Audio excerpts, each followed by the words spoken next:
It's just a long lost look in your eyes. Brings out a love that I can't disguise. So take me down to the places I've never seen.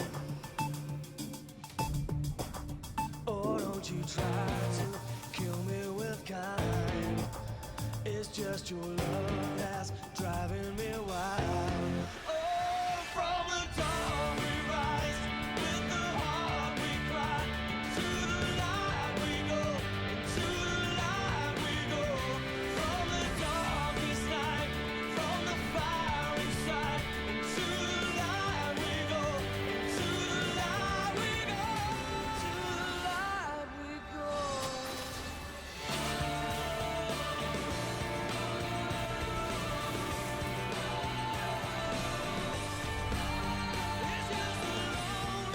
look in your eyes.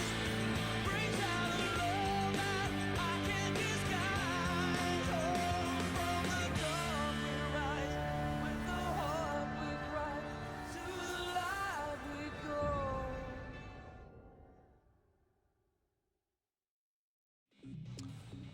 If you guys are joining us now, you've missed a lot of action as it just never seems to end between these two teams. Kingzone and ROX Tigers, two of the most aggressive we have in Korea, and it didn't stop in Game 2. I mean, Game 1, we had kill a minute for 11 minutes. Game 2, we had kill a minute for the entire game. And it just kept going on and on. Kingzone, usually that would favor them because they have the mid-game advantage in composition, but bot lane heavily misplayed. Prey and Gorilla in the laning phase let themselves down, and while Gorilla had some amazing escapes as the game went on, and Prey's team fighting is always strong, they didn't have the items they should have at the break times they should have. The Xayah was comically far ahead, and even with their amazing ability to team fight and the small micro things each of them did, it wasn't enough, and ROX Tigers richly deserved the victory. And with a couple of adjustments, it could already be 2-0 ROX Tigers. We're much closer to 2-0 ROX Tigers than we were 2-0 Kingzone. And people can't seem to believe it. After the ROX Tigers left the booth, there was applause.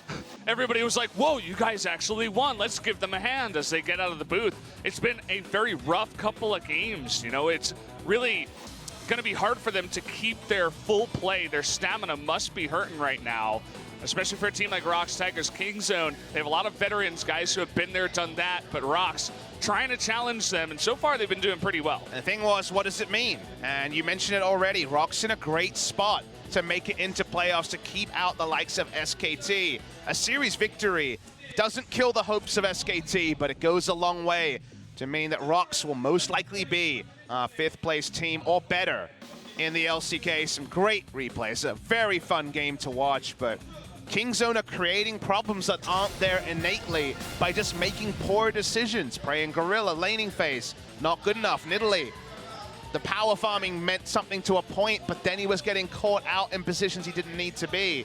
Kingzone make a lot of mistakes, and ROX richly deserve their win.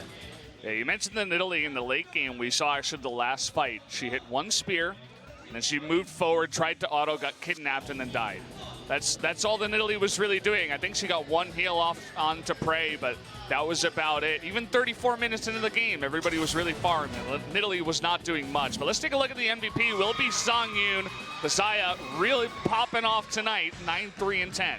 It might be the earliest 3-item Xayah I've seen in competitive. It's probably happened somewhere, but in my eyes, 23 minutes to hit Essence Reaver, his Zeal item, and an Infinity Edge with Boots too, was an incredible level of being fed on Xayah, and yet there were still some fights that Kingzone almost got over the line, and 1 or 2 that they did.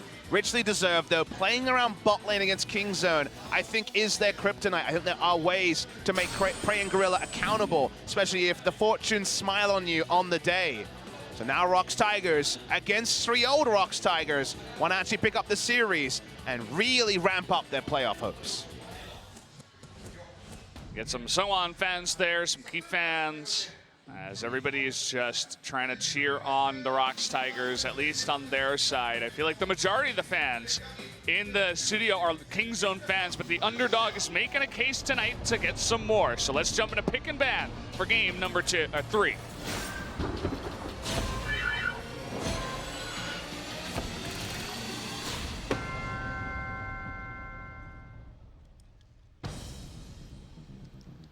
Well, here we go. We're jumping into game number 3. It's a best-of-1 now. ROX could take it. They looked good in the first couple of games we had. I think a ban on Sion is granted. We get to revisit the Game 1 pick and ban, because that was the last time the ROX Tigers on blue side. At the time, it was Olaf, Jace, and Camille. And to me, Jace the most likely to slide out from those bans, and also I think Kingzone will first round Jace. It doesn't usually happen, but Khan has had a weird series where game 2, in spite of everything, was pretty good.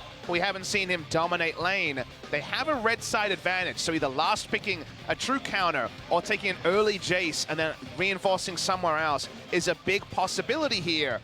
Does seem like it'll slip away. The Camille is one that will be considered. The bans have changed very, very significantly from game 1. So far, no common bans for Kingzone, and only the Olaf for the side of ROX Tigers. Yeah, the Azir ban especially up against BDD, who, yes, he is 6-1 on that right now, but certainly a very big targeted ban. It's a great champion as well, and we're also going to have Galio taken out of the mid lane, so still no Sion ban here. So if we do see the Sion ban last, I mean, the first pick is pretty obvious.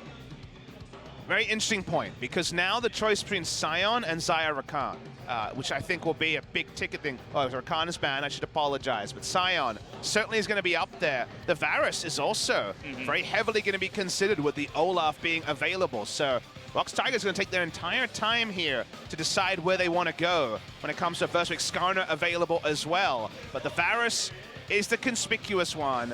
We'll see what it promotes from Kingzone. Could be a return to the Caitlyn in this game, but a turn to the Sion, that part is expected.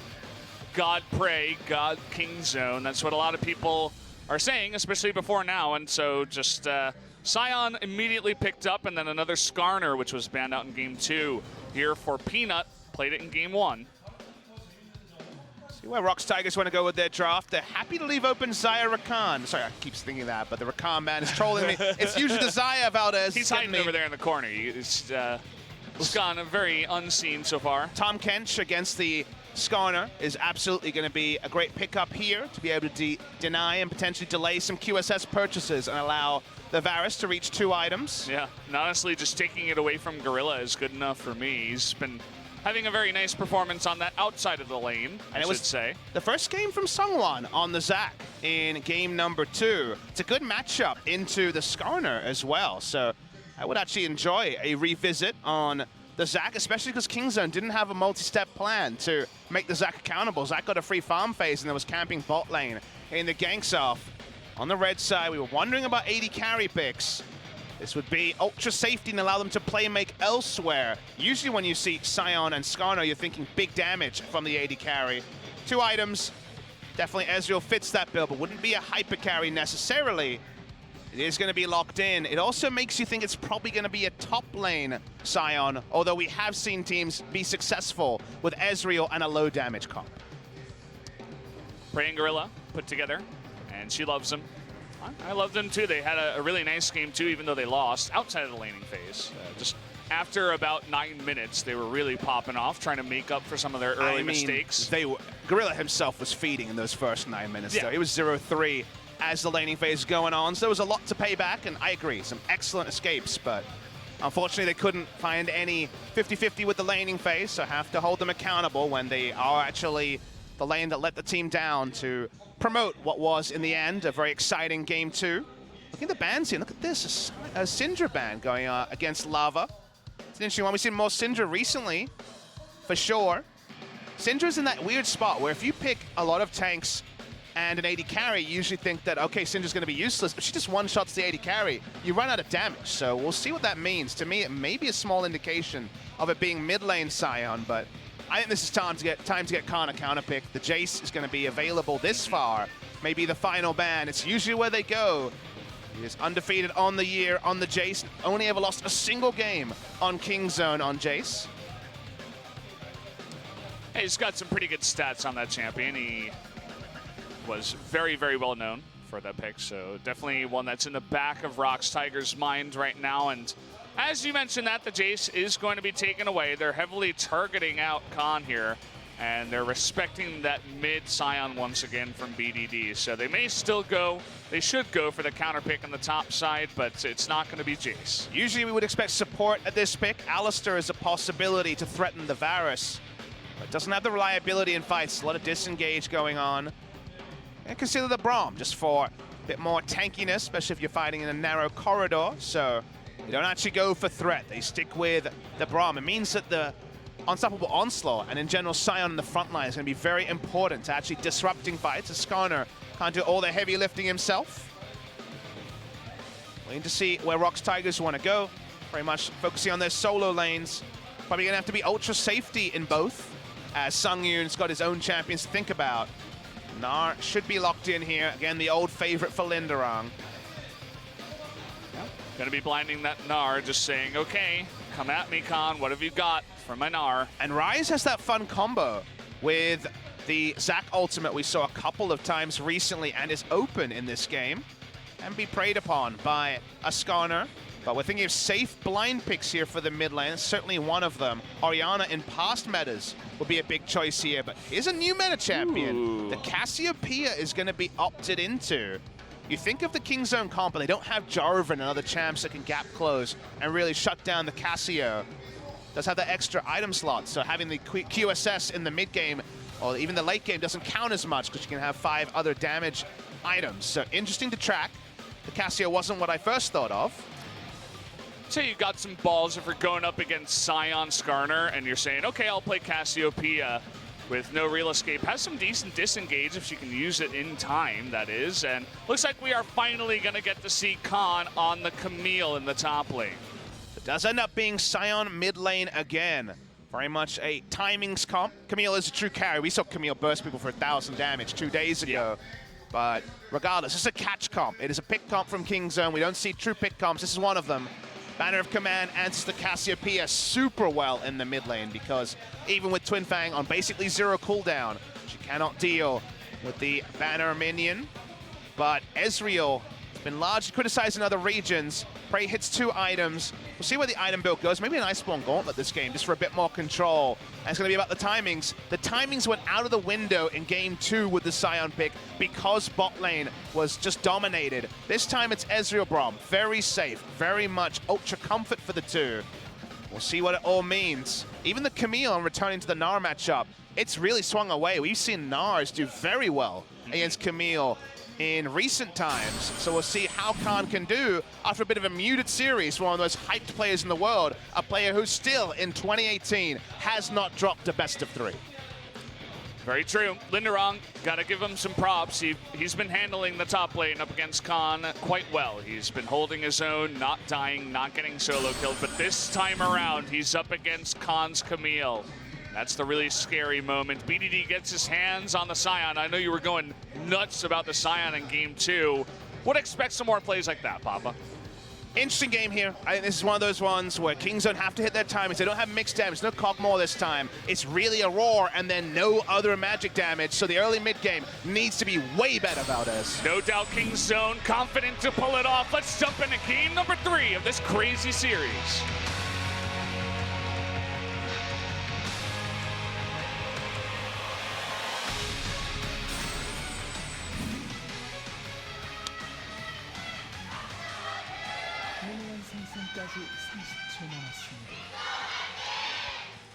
Well, the fans trying to push him forward as much as they humanly can, and so far they've been quite nice in terms of cheering for both teams. As I mentioned, applause for the ROX Tigers as they walked out of the booth after winning game 2. It means so much for their season. I think the fans know that a win, even a game win here, helps their game score. Oh, yeah. You kind of assume every team will lose 2-0 to Kingzone, but not the Kingzone we've seen today. They've been very poor. Overall, even if there's been trademark great moments from the players, it hasn't been the Kingzone that very easily dispatched BBQ just 2 days ago. And ROX have been able to correct what was a very poor read on patch 8.4. On 8.4, after just dominating in recent series on 8.3, they looked lost. They had some ideas but didn't have the full playbook. Ended up going down very easily, first against MVP, and then in their second match against the FLICKR Freaks. So for them to show up here in the manner they have, they've been easily the better team and are frustrated that they're not 2-0 up. It's very important for them as they are truly a playoff contender. Surely they are, and we've been looking down at the bottom lane. Generally, you don't see kills happen in the 2v2, but we've had one in each game. Yeah, one each game going Kingzone side in game 1 and then ROX's side in game 2. So what you're saying is one of the few predictors we have to watch is the team that gets the solo kill in the 2v2 are the winners. Hey, that works out so far. But as you mentioned, you know, if Prey and Gorilla have a normal Prey and Gorilla bottom lane, we should be looking at a much more competitive game and a much stronger game from the side of Kingzone. We'll see if they don't make any mistakes against the Tahm Kench. It's very much a pick comp, pile-on comp from Kingzone in the mid-game. So I think it's a lot about Prey hitting the Mana Moon, getting his way towards second item. I'm thinking Iceborne Gauntlet, but Trinity Force is certainly going to be a question there. And then Gorilla grouping with his team, Prey playing safe and trying to actually be super proactive early to mid. That was not allowed for the team in game number 2. After they made their big mistakes around the 2v2 and Peanut on the Nidalee couldn't make the playmaking happen. This time it's Predator Skarner, so he definitely has more of a go button than in previous series, and he's actually around the mid lane. Note the phase rush, so the slow is going to be as useful here. They get the slow here on the Lava. He's having a lot of trouble. The flash coming in, and actually, Miasma helping out here. Peanut cannot get on top of Lava, but the flash is burned. That's good to hit the summoner, but yes, the follow flash wasn't going to be able to be possible with the grounded effect. Sion still showing why he's prized. The gank assist insane as early as level 3. No summoner onto the Cassiopeia. Overextending in top. A lot of safety in the mid lane. And now Skarner will return to hopefully emerge next time at level 6. You can see that Lava was struggling with the decision. It was pushing towards... we Roman real early. Yeah. It was pushing towards Sion, so BDD was freezing it, and he missed so much as a mid laner if that happens. So 4 members coming into the mid lane just in case to help out against Peanut. It was a very early call by the bot lane and knew they would be zoned out if it went back down the river, so had to go all the way around. Didn't lose any CS from it, but probably missed a bit of experience. Unable to play aggressively on the top side. Was mentioning this. We've had a couple of matchups really swing. Nara versus Gangplank ended up being Gangplank focused as the season went on, or the Gangplank favored. The Camille was seen as a true counterpick into Nara, but we've seen a lot of Camille struggle. This one is allowed to play very aggressively, so more set up for success than previous Camille's, and so far so good for the laning phase, you'd say, for Khan. Thinking about recalling here is pretty low on mana, knows that Linderong is going to go back and TP back in the lane, so decides to do just the same. Stay on top of Linderong and try to push that advantage as much as possible. As he comes in second, he's able to see that Linderong went double Dorans for lane control against the Camille and match the double Dorans and go longsword into the Tiamat, so able to get the advantageous buy there, but nothing massive between the 2 top laners. And struggles again for Lava in the mid lane. Doesn't have his flash, so he has to be a lot more passive in the lane. And you'll notice that the CS gap does widen once again, but they're trying to get onto BDD here, forces the flash out of him this time around. Very early flash. Of course, if you hold on to your flash against Miasma, you might not be able to use it when you need it. But shows ultra safety there as Peanut was tussling with his wolves, so wasn't going to be able to get there. Now Linderong gets the push on top side, so that's why we see the Zac push up for awards. It's fun to see teams being a lot more controlled around their minions. Attempted to steal, gets a lot of the small Raptors, but he's going to be turned on. You got to be so careful doing something like that. It's going to be very hard for Lava to make his way over. Trying to hop the wall. He's going to knock a couple of heads together, but now they're turning onto Lava. Kind of uncoordinated there, not going for one target, letting Sungwon get away. I think it was one of those awkward things where they realized if they used everything onto just the one target, Cassio could potentially, over time, clean up. So they went defensive on the last call by BDD rather than offensive as we're fighting again. Lava right in front of them with no flash. Again, he has his heal. He's got to blow it, but it's not enough. First blood given on over to the side of BDD. Yeah, gets experience from the minion dying and is able to ult him to kill him. Very strange laning phase from Lava there. Just a straight up 2v2 mistake. Nothing else you can say.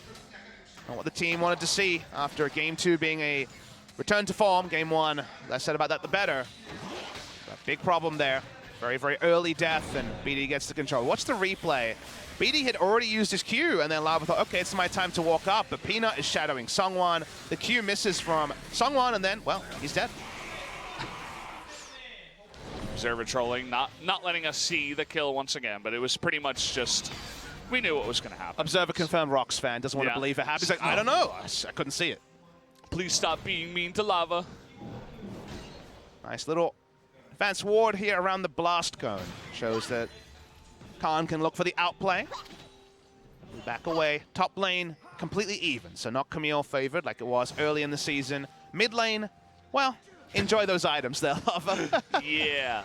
Banner of Command going to be the rush. Just stacking up all the MR he can possibly get. And Lava knows that he's just playing the game of survive as much as possible while trying to scale as the Cassiopeia. We'll see if he can do it, especially as Peanut is nearing level 6. You'll notice the experience bar on the bottom left. He's just a camp or two away from that. And once he hits 6 with his own flash, that's going to be fun times for him. Lava himself about to get his flash back up. Will be necessary, like you say, given that Peanut's ready to patrol. Mid lane is a free gank if they hit one CC ability, because then they will chain it into the Skarner ultimate. And goodbye for the Cassiopeia. So while it's not a traditional lane, jungle mid lane duo to bully a Cassio, they're making one work because of BDD's strong lane and gank assistance on the Scion. You'll notice she's not pushing at all because she wants to push into her just as much safe farming as humanly possible. So you'll notice that already a CS gap in the mid lane after dying that one time, and even early on. At least the bottom lane this time around, no big mistakes from either side. My impression is that the Cassiopeia was picked largely for the Miasma, because you consider team fights, Miasma can stuff so much engage from first Khan and his hook shot, but also the Flash Skarner ultimate, also the Ezreal Arcane Shift. So it has a lot of utility value, but the early laning phase and just the fact that Scion has great gank assist means that getting there is going to be trickier. And perhaps the game would have been decided by 30 minutes regardless of what mid laner there was. So going for a bit of a susceptible mid laner does allow Seongwon, who ends up actually taking the blue buff, all things considered. Lava having enough lane presence in the early to mid game is one of the ways they get to the late game they're already favored in. So you wonder if the Cassio was a bet too far. Level 6 Peanut, there's the Predator, but at least Seongwon in good position to delay that. But look at this, first roam coming on in from BDD as the ultimate is used. But Seongwon just slingshots over the wall and says, haha, I'm out. Can't even get a flash from it. Ends up being a wrong trade there. Maybe got the call that Elastic Slingshot was on cooldown, but no Skarner ultimate used, nothing to gain. Scion ult, very long cooldown, early levels with no CDR in the build, so that's happy news for Lava, who just wants to farm, like we mentioned. Yeah, I mean, she was, Lava was so scared in the mid lane even just to go towards the blue buff. She was putting down wards as she went, and trying to get in there. Even the blue buff had to go over to Seongwon. It's just not fun times for anyone up against a Scion Skarner combination. And you follow that logic, you've also had to see that Seongwon has to play extensively around mid lane. Well, guess who's been on a longer leash for the first time in a while? Prey and Gorilla. No 2v2 kills, pre-10 minutes. No real pressure, and ganking in Ezreal Braum is always an exercise in frustration, so they've finally navigated themselves a very safe lane. I think teams would go well to ban away the Ezreal against Kingzone in future series, because this is always their fallback plan of ultra-safe bottom lane. They have a great execution on. We know that Prey is one of the best Ezreals of all time, and this is kind of their easiest way to get out of any sort of chain ganks, just going for an almost ungankable duo. You mentioned one of the best Ezreals so far in this season. He's 11-3, so having a lot of fun on the pick. Hey, that only says he's one of the most Ezreal, but the win rate, to some degree relevant. It is Kingzone who win a lot, but it is a fallback plan for them. It is safety for them, and giving safety to the bot lane has been one of the best ways for Kingzone to find leads. You could argue it's how they won their LCK summer title, was Prey and Gorilla being reliable, while specifically Khan was on a long leash to carry. speaking of carrying, the Camille having trouble early in terms of the CSing, getting poked out a bit. They're looking to engage onto the Scion here. Let's see if they can get that. The Miasma not in position, but at least they forced the flash away from the Let's Bounce as BDD gets out of dodge again. Definitely a preview of future fights where the Miasma will be used to guarantee the Let's Bounce. That time didn't work out.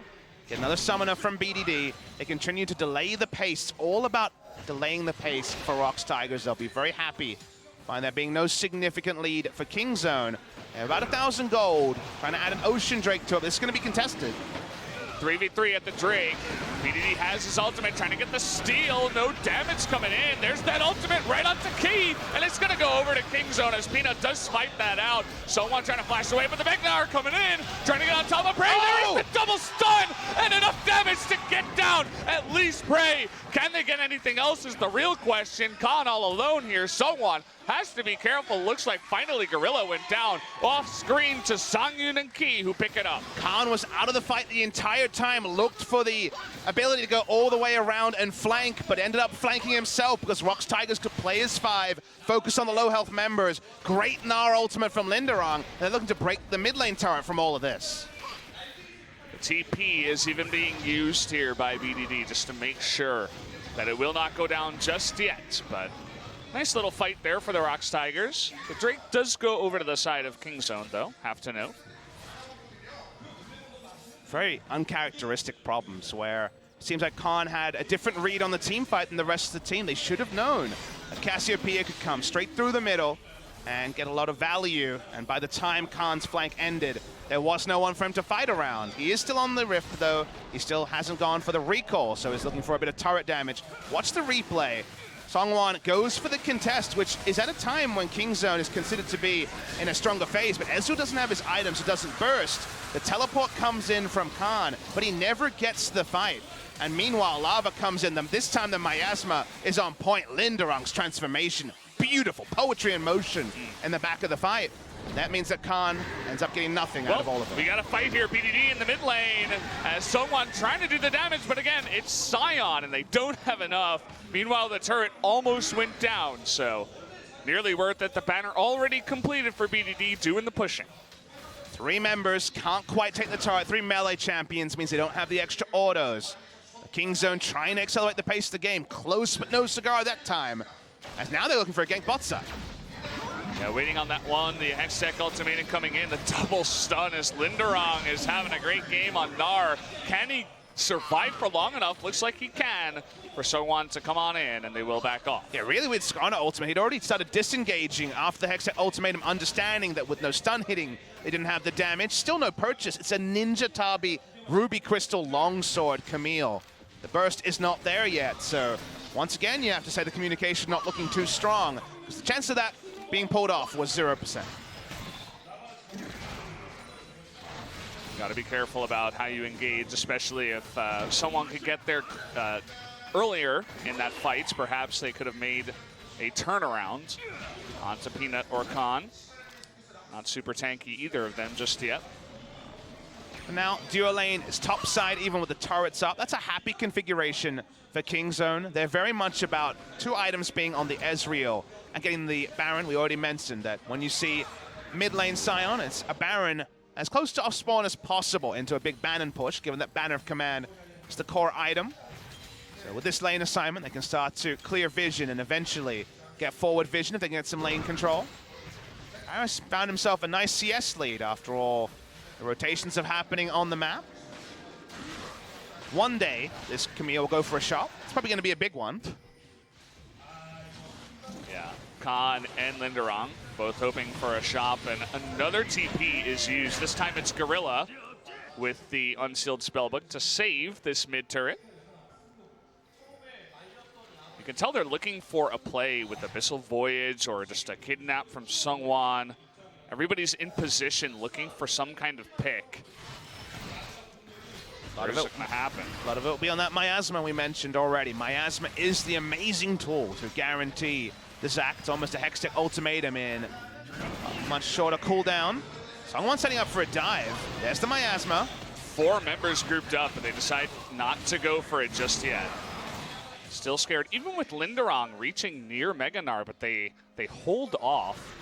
Patience, but now the Chains of Corruption is coming into the kidnap, and Gorilla all alone is going to go down to 5 members of ROX. Now they'll begin pushing. And that's the reason why, because it can go again and again, and the miasma's on such a short cooldown that eventually you'll get the objective you're setting up for. So big cheers, the ROX Tigers fans.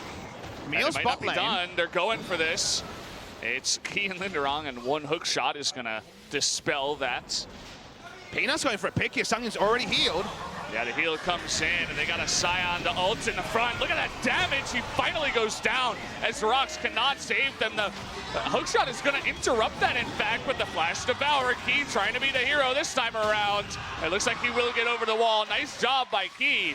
We'll see if he can make it out now. It looks like perhaps as Linderong with the Meganar looking to come and help with the 2v2. We got the big rotation coming in from Kingzone. They might just give away the Tahm Kench, and that they will. Just one kill going over. Base damages on the Scion are so relevant 17 minutes into the game. Deletion damage, as Skarner is no high damage champion at all. Able to keep up a couple of picks. They need to have this gold lead to make the Scion mid lane comp work. Working on the Trinity Force, working on the double Trinity Force spike. That is when Kingzone will be at their single strongest moment this entire game. And that is when they need to start rolling for specifically the Baron. We'll get the replay here. Sunghyun realized there was vision in the rush and knew he was doomed. The heal wasn't going to be enough. The flash to safety didn't come, and that is insane base damages from the Scion. They went for the maximum from this. Tahm Kench is there to trade his life, you'd have to say. That was actually an auto attack from Khan to allow the Zac over the wall. So a little bit too late, but they do end up getting Key at the end. Well, ROX Tigers, after all of that, is going to go for the Ocean Drake. Things have calmed down relatively here in game number 3. Only 6 kills in 18 minutes. Pretty standard for LCK overall, but non-standard for this series. This probably means that Kingzone, the coach just said, calm down, guys. You're rushing your plays. They've been very, very aggressive this series to the advantage of ROX. ROX have made the better decisions in almost every scenario, especially pre-20 minutes in our first 2 games. So this is the window. Circle the screen, pause the game, 1852. Trinity Force, double Trinity Force spike, soon to be Muramana, and predictably BDD unkillable to magic damage. This is when Kingzone, there's really no way to answer this with items on the enemy team, even if you're ahead in gold. These spikes are massive for Kingzone, so they're willing to fight for everything, and ROX are going to have to outplay them in the fight to win a true 5v5. Certainly they will. They're thinking about this Rift Herald, but they have to be so careful. The side of Peanut, he's got his Predator ready to go, his Flash Ultimate ready. Anybody who's at danger of being picked and launched into so much CC on the side of Kingzone. So they're going to take control with the threat of all that here towards the Rift Herald now. They're at the point in the game where they have the pick CC and the pick damage, so they're kind of the sum of their ward line. If you get control wards in front of an objective, ROX Tigers checking is 99% of the time the wrong decision, and that means that objectives will go your way for the side of Kingzone. So they're moving up that control ward line.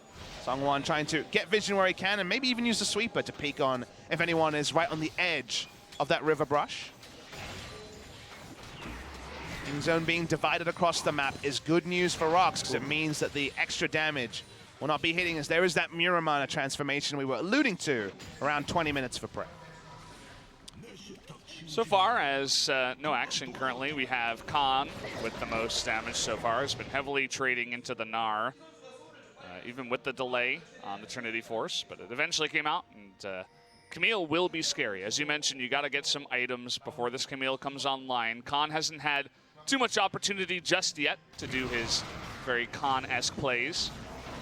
You can tell it's about timings for Kingzone because Khan actually sold his Doran Blade to finish the Trinity Force as early as possible. That's why his items look so bare compared to his opponent.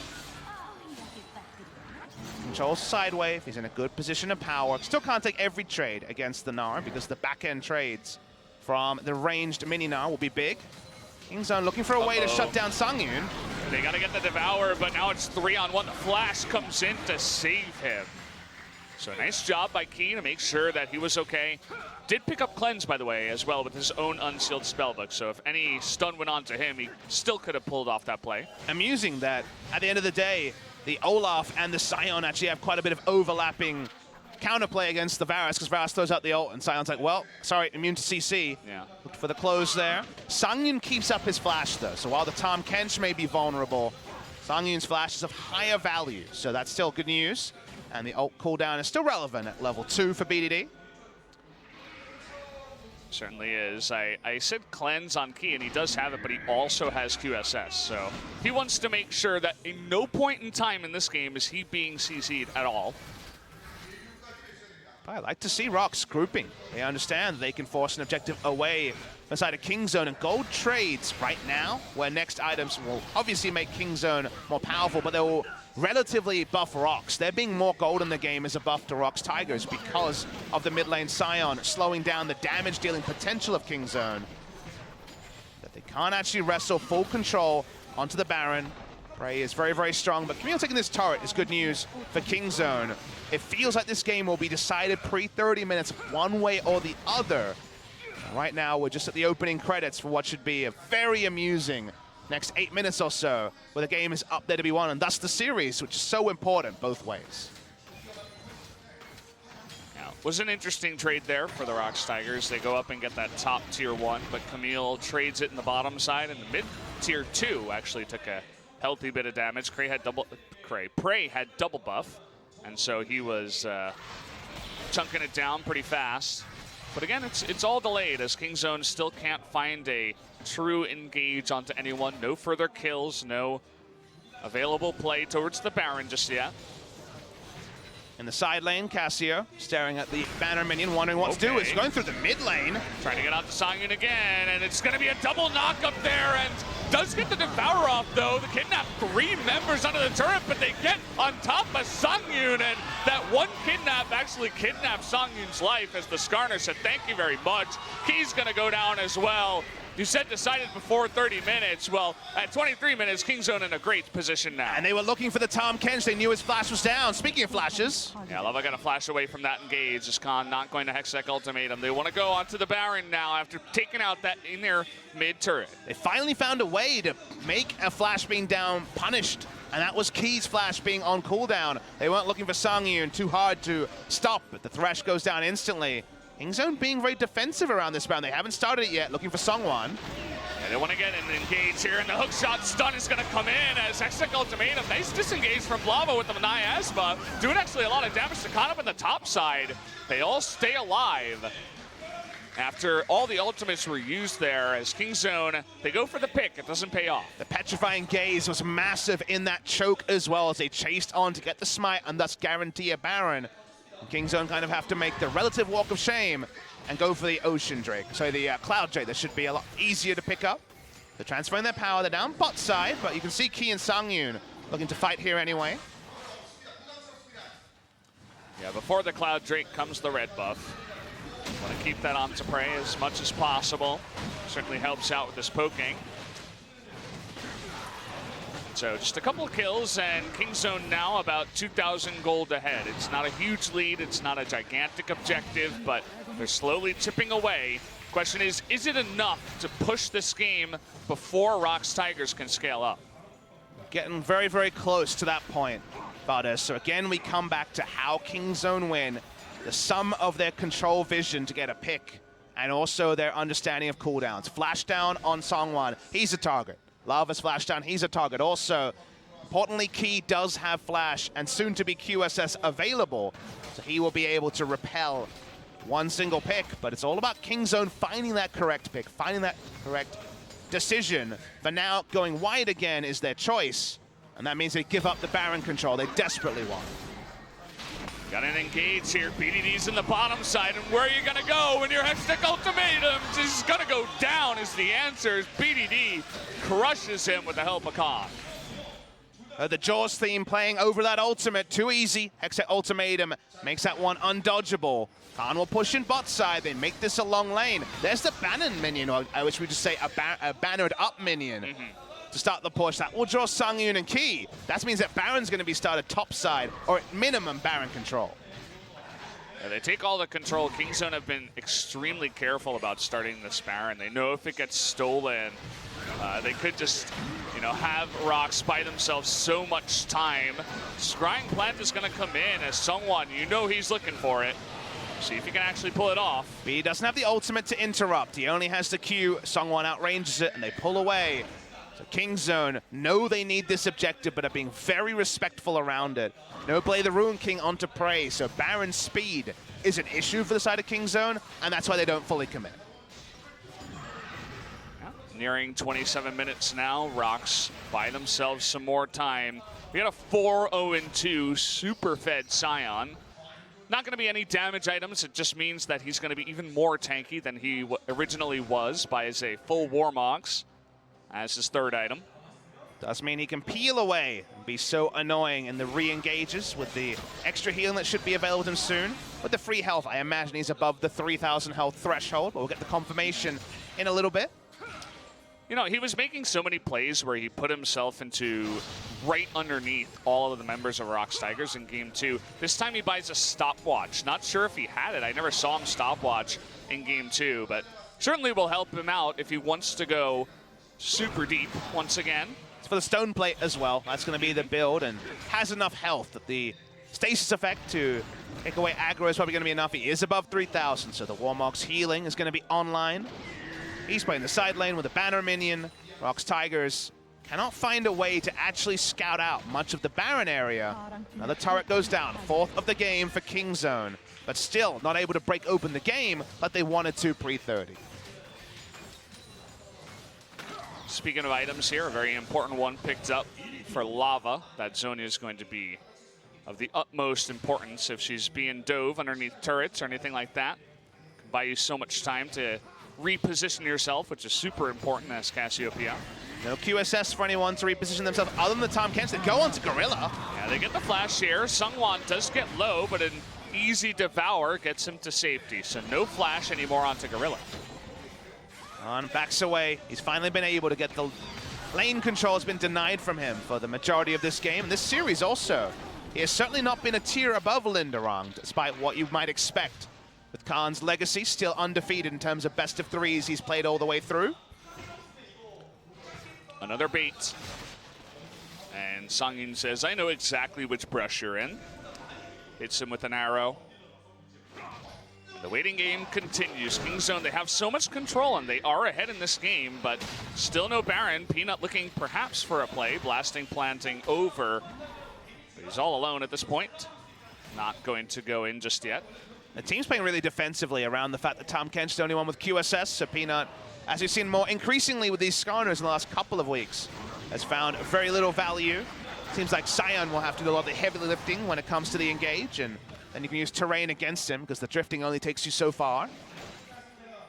We continue to breathe. It's only a 3,000 gold lead. The items are starting to register. 3 items onto the Cassiopeia, soon to be a Hurricane or a Phantom Dancer onto Songyun. Whereas the Blade of the Ruin King kind of stalls the actual true item power. You can add AD and AP to any champion, but the spikes will always be the same as red buff not stolen away from Songyun. Songyun really on top of that, and once again, ROX Tigers have made it super interesting up against the #1 team in Korea and in the world, trying to hold their own here and make things interesting all the way to Game 3. Because of the river control, BDD going missing does mean the impending doom of the unstoppable onslaught. So once again, ROX have the presence of mind and also the latitude to be defensive, but another Baron attempt, third of the game. Are they going to be in position to stop it? This one seems a bit more unexpected, but finally, ROX Tigers biting onto it. They know something's happening. That's not a fast Baron. Look at how slowly that goes down. They do not have enough damage with only Ezreal picking away at that. And that's what it means. That's the reality of the comp. They need the picks. They've drafted for the picks. They're not getting them. And the Baron attempts at about trying to find someone out of position and then looking for a pick through that. So they back away again. There's nothing that's been granted. We've quested 31 minutes into the game. While the game's certainly far from over from a Kingzone perspective, ROX are really starting to cement the items that should serve them very well in a 5v5. Mountain Drake is huge. If they could pull this off and then go towards the Baron before ROX Tigers go for it, it will certainly up their Baron damage. So the Mountain Drake does go down, and ROX do gain control of the Baron pit for now. Looking for an engage onto Gorilla. He doesn't have his flash. There it is. The kidnap comes in. They want to burst him down as soon as possible, but the disengage coming in. And now Khan in the back line. But here comes Linderong going to stun down Prey, who does get over the wall. No one has died just yet. BDD from the left side is going to get the huge smash down. And Khan now jumping on in. Is going to get on top of them all. Finally, the virus does go down. And Lava, not enough damage to take him out. Linderong, the only one left in the end, and the big engage from BDD makes it work again. Great positioning on that. Going to try and clean up some kills, getting the smite away as a start. See if they go for the Baron from this. They do have some great tankiness, but Prey is out of mana. Let's see what Kingzone decide, because that's the Team 5 victory denied from them for 32 minutes. You can see that Linderong is doing a good job of denying the backs. They're thinking about it once again. Speaking of denying backs, they're not going to let Linderong back off of that one. As here we go again. Prey extremely low, but there's no threat right now onto him. So 3 members of Kingzone getting to work onto this Baron. The TP comes in, and they're going to fight it here. Prey, even super low, can he get on top of this? Ezreal doesn't look like it. Linderong TPs into it, and a mistake as he goes down. He felt like he had to complete it, otherwise he would turn onto Baron, which was correct. But that means that he had no good options. It was a lose-lose coming through from Linderong. Canceling there would probably have meant Baron, even with the relatively slow speed from Kingzone. So they take the kill, they back away, the items are complete, and Kingzone wants to recreate that moment and get the Baron to actually close the game. BDD sitting at 6-0-5 reminds me of last year when he was playing mid-Galio tank. You just never die. You engage, you go in. They can't focus you. You're Scion, you have unlimited CC. It's incredible. It's working out. Now Linderong is dead and teleport is down. This will be a true 5v4. When will the turn come? BDD, the choo-choo train's ready to go.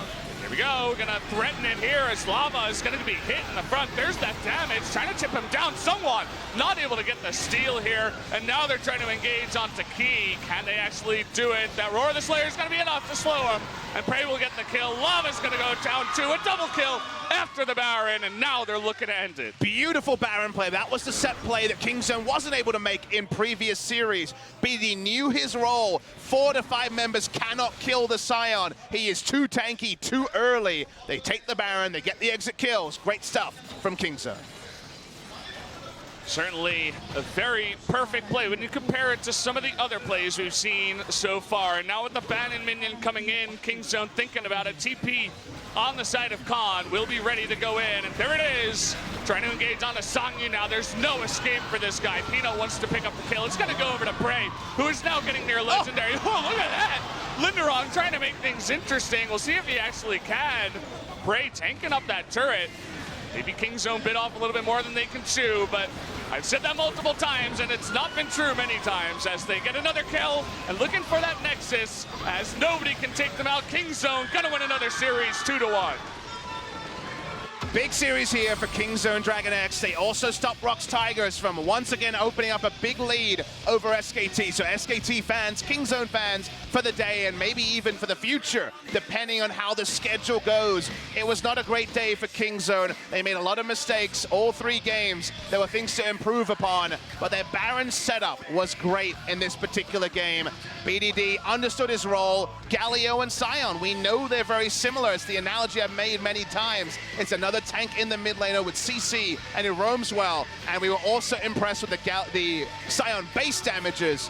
They were really on point and able to just trivialize the Cassiopeia.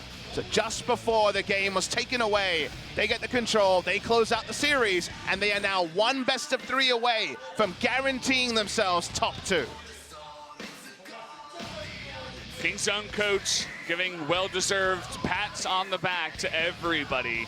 Certainly everybody on the side of Kingzone stepped it up in game 3. You mentioned all the mistakes that were made, but they do eventually take the win. ROX Tigers, they get so close. The game score is good. They at least pick up 1, but certainly some mistakes of their own. They're going to be having nightmares about in the future. They almost were able to take a 2-0 against Kingzone. Look, at the end of the day, it's a top 3 team performance against Kingzone on the season. A great performance by ROX Tigers. A 2-0, if there wasn't just a couple of misplays at the end of game 1, would have been richly deserved. They are so harshly a team that does not pick up a match win today. This is the Baron setup. There's no way to kill. The Sion, they turn on to Songwon, whose passive is down. Sion tanks forever. Match 8.4 Sion. This is why teams played in the mid lane. Great control from BDD and great Baron setup. Wins the game for Kingzone.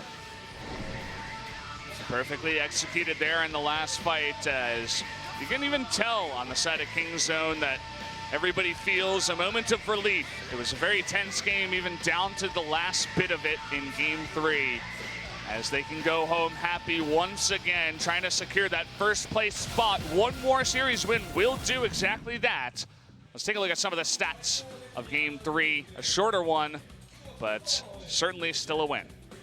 These champions that we knew would be there in terms of damage never got online. Cassiopeia and the LCK has not been the big bit. We've seen it stuffed too many times by CC.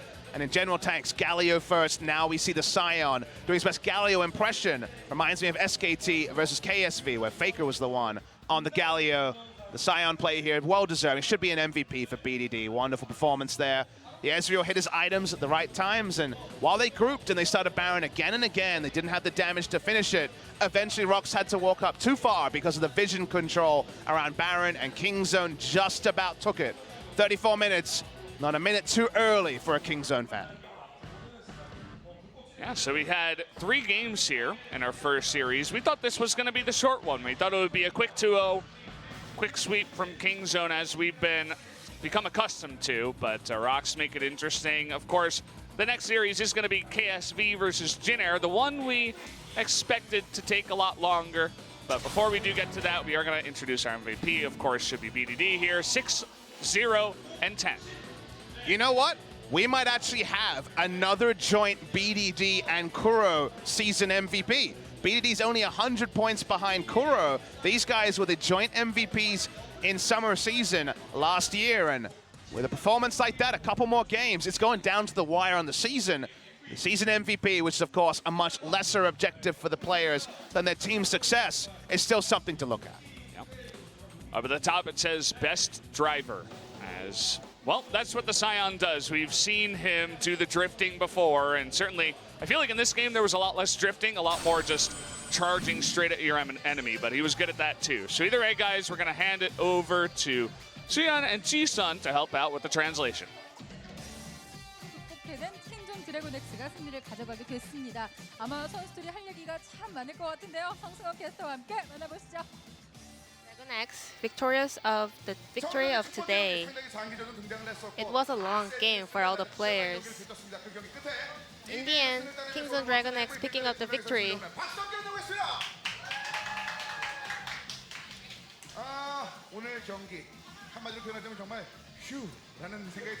So, in one word, we can say today's match was a phew.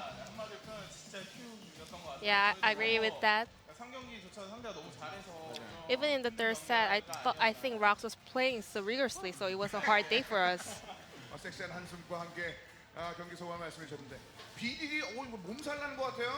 BDD, how was today's match? Well, I'm a little bit dizzy because we're yelling out so much in the gaming booth. We're just like calling up the names of the champions. Which one do we focus? And even BDD was down. He's just making so much noise in the gaming booth.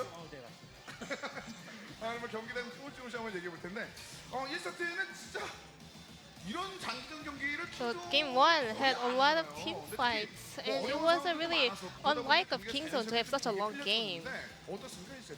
So how was the first game? I think we did make a lot of mistakes in the laning phase. So in order for us to turn the tables around, we had to make it into the late games.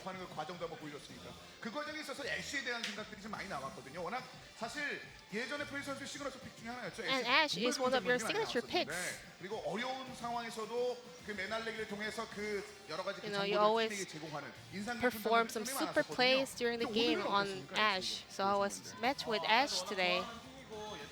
Well, it's one of my favorites. And today I think we had the angle to play Ash. And also I want to thank Gorilla for doing well in the laning phase. Well, I'm a little bit sad that we made some mistake in the middle. To be specific, well, I wanted to take down Sejuani, but I guess it was a kind of mistake of me making that kind of decision. 그 장면을 물어본 이유가 있죠. 그것 빼고는 다 잘했을까요? Well, but we do have clips of your highlights today. 볼까요? 네. 이 장면 어떻습니까? Well, this was awesome, right? 노렸다는 생각이 들 정도의 난전이었어요. 그런데 어떤 골들이 있었나요 그때? So what kind of conversations did you guys have over there? Well, Peanut was on the way, but I think it was a good play from ROX also. 네. Maybe Gorilla could have survived a little bit longer. 네. 그래서 그 다음에 그 추격도 되게 멋진 장면을 통해 잡아냈어요. Well, in the end, anyways, you got picked up the kills and the victory. 많이 지쳤었을 것 같아요. 근데 그 이후에 이거 쉽지 않구나 이 전투 장면이. 그래서 다시 추스르고 2세트를 맞이했을 것 같은데 어떤 그때 Then 피드백들이 좀 going into the next game, what kind of feedbacks did you guys give to each other? We just said that let's not make mistakes. 셀수 없이 하자고. 사실 그 BDD 선수 하면은 워낙 또 힙한 선수도 알려져 있잖아요. Didier, you are one of the hipsters in LCK, you know? 리듬도 의태어 의성어 자체도 굉장히 리드미컬하게 표현하는 걸로 알고 있었는데 오늘 본인이 플레이했던 장면 중에서 가장 힙한 플레이. Then what was the hyping moment of today's match? 그거밖에 생각이 안 나요? Well, the moment I played Azure, 보여줄게요. my ult at near the Baron's Nest. 이거부터 한번 볼까요? 일단 카치를 초반에 좀 어렵게 만드는 그런 장면 중에 하나였어요. So you did have a lot of lead in the laning 충분히 phase. 힙하지 않았어요? Wasn't this hype enough? 네네네. 3세트는 무조건 이 장면. Well, speaking of the third game, this is definitely the most sexy play of today. 네. 뒤를 돌면서 한 손으로 후진하는 듯한 그런 아름다운 움직임이 있었거든요. 어땠어요? 여기 추격할 때 어떤 골이 나왔나요? 이때요 그냥 다 같이 막 소리 지르면서. So we're just yelling at each other, like, let's go a little bit more, a little bit more.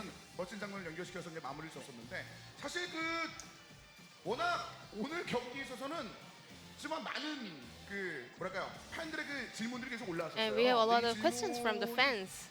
여러분들 두 선수라기보다는 그 팀원들에 관련된 그런 질문들이 And it's 많은데 about the teammates and 질문 King 한번 Zone. 해볼까요? 첫 번째인데 The 사실 first one is 고릴라 선수가 오늘 마카롱을 Gorilla gave away sweet desserts for all the King Zone fans out here. 보면서 어떤 생각이 들었어요? What's your comments about that? 범현이가 일찍 일어나서 원래 경기 날은 살짝 좀 늦게까지 자는. Well, Gorilla did wake up early in the morning today, and he prepared all the things for the fans. 대단하다. 약간 이런 생각을 했어요. 이걸 왜 여쭤봤냐면 질문이 이 질문이었어요. So the question is, 뭐 보통 뭐 화이트데이든 뭐 well, in Korea, you know, people celebrate White Day on March 14, just like the way you do on Valentine's Day. So if we just say that all the King Zone members were women, who do you think that Gorilla would give the gift to? 그럼 뭐 종인이 형한테 주지 않았어요? 왜요? Well, maybe to Prey, because Prey is sexy. 사실 BDD도 자랑스러워하는 그 여러 가지 움직임도 있잖아요. 네. 전에 보험을 BDD한테 주지 않았을까? Well, I think he would have given it to BDD because he's a treasure of Kingdom DragonX. 이런 본 트레저인 입장에서 왜 못 받았을 거라고 생각해요? 고릴라 선수도 그만큼 BDD를 아끼고 있다는 얘기. So why do you think so? 평소에 범현 형이 종인 형 본 눈빛이 좀 이상하더라고요. Well, the way Gorilla looks at Prey is a little bit special, 막 쳐다보더라고요. a little bit moody, so a little bit romantic. 무리하네요 지금. 그만큼 워낙 그 보티오가 좋은 합을 만들어낸다는 얘기를. Maybe that's the method of the teamwork between Prey and Gorilla. 경기가 지금 2라운드 마지막 경기, 여기 강릉에 펼쳐지는 이제 So 마지막 경기거든요. this was your last match in Sport TV Games. 또 하나의 매직 넘버를 쌓게 됐는데 얼마 안 남았거든요. And 위한 그 길 얼마 남지 않았고 you guys are really close to making it to the finals. TV를 통해서 또 현장을 통해서 Would you like to say any last comments for your fans? 이제 오늘 되게 이제 힘든 경기 했지만 We did struggle a lot today, 아마 한 경기 이기면 but we do know that we're just one match away for the finals. So we're gonna make sure to prepare hard to make it to the finals. Thank you. 자, 이어서 보물 같은 BDD. 오늘 경기 되게 힘들었는데 Yeah, it was a hard match for us today. 경기만큼 더 열심히 연습해서 다음 So we're 경기 gonna 꼭 practice 이기고 hard back in the gaming house, so to make sure that we're gonna make it to the finals of the spring split. So this will be the end of the interview with Prey and BDD from Kingzone DragonX, and I'll throw it back to our casters. 한 발짝만 남겨놓았다는 소식을 전해드렸습니다. 지금까지 두 명의 선수와 인터뷰하면서 다시 한번 큰 박수 부탁드리겠습니다.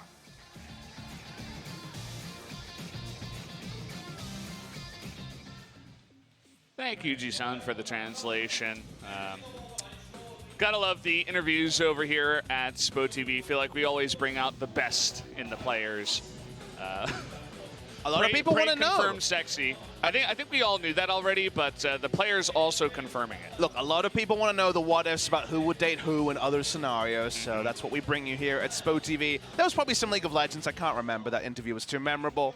But Kingzone in this game, they went for that comp that can be very difficult for other teams to execute. The mid lane Sion goes 1-1 on the day.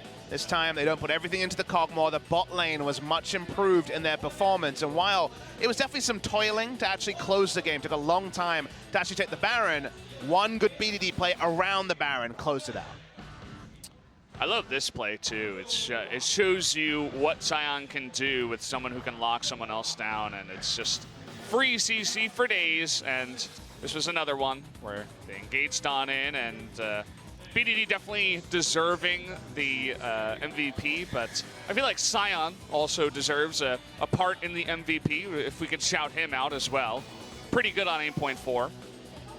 Who knows? Maybe you make it work on 8.3 if you're just that accurate on the hitbox of the Roar of the Slayer. This was BDD deciding that no one was passing him. And what can they do? They close the game from here. Good close from Kingzone, on time as well, any longer. And there certainly would have been some more damage behind the threats from ROX. Sadly, at this point in the game, everyone's running away from BDD, who had just the most tankiness to last forever. Today's result, if you guys missed it, game number 1 and even game number 2 were pretty crazy, but especially game number 1, 62 minutes, went the distance, everybody had 6 items, and the ROX Tigers almost won. They had the Elder Drake, they made a play around the Baron, and they went a little bit too far, and that led to their ultimate demise, but definitely a series that ROX Tigers can look back on and say, hey guys, we were pretty close to taking out Kingzone. So what does it mean? It means that Kingzone DragonX are one match win away from guaranteed first place, even with 2 series to play. It's all about 5th spot though. KSV potentially could fall away, but realistically it feels like 5th is a spot that's most up for grabs. Now Jinair and SKT, with Jinair playing in our next matchup, are suddenly salivating at the chance that if you win as Jinair over KSV, you move into 5th spot. SK Telecom, if they win, also can move up. So there's so much movement between 4th and 7th on the ladder that really anything can happen. And who knows, MVP with the right results can make things happen too. Yeah, I mean, we still got 4 games for the majority of everyone else that's left available. So anything can happen. It always gets really fun at the end of a split because, I mean, we could have anyone. It could be Jinair that's in the playoffs with the ROX Tigers. You know, KSV and SKT is the expected one, but literally anything could happen, Papa. Well, it sounds like about 20 minutes, guys. We're starting a little bit later, but Jinair versus KSV is our second series. Yeah, so we'll see you guys in about 20 minutes. This is the day. I find a better way. I'm gonna keep on running, and I'm not gonna stop.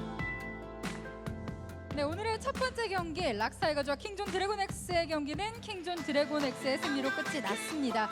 비록 오늘 락스타이거즈 선수들 아쉬운 패배를 맞기는 했지만 오늘의 경기로 인해서 킹존을 위협할 수 있는 강력한 팀이라는 걸 유감없이 증명해냈는데요. 오랜만에 포스트 시즌을 준비하고 있는 락스타이거즈 선수들, 그들의 도전은 일요일에 계속됩니다. 계속해서 많은 관심과 응원 부탁드리겠습니다.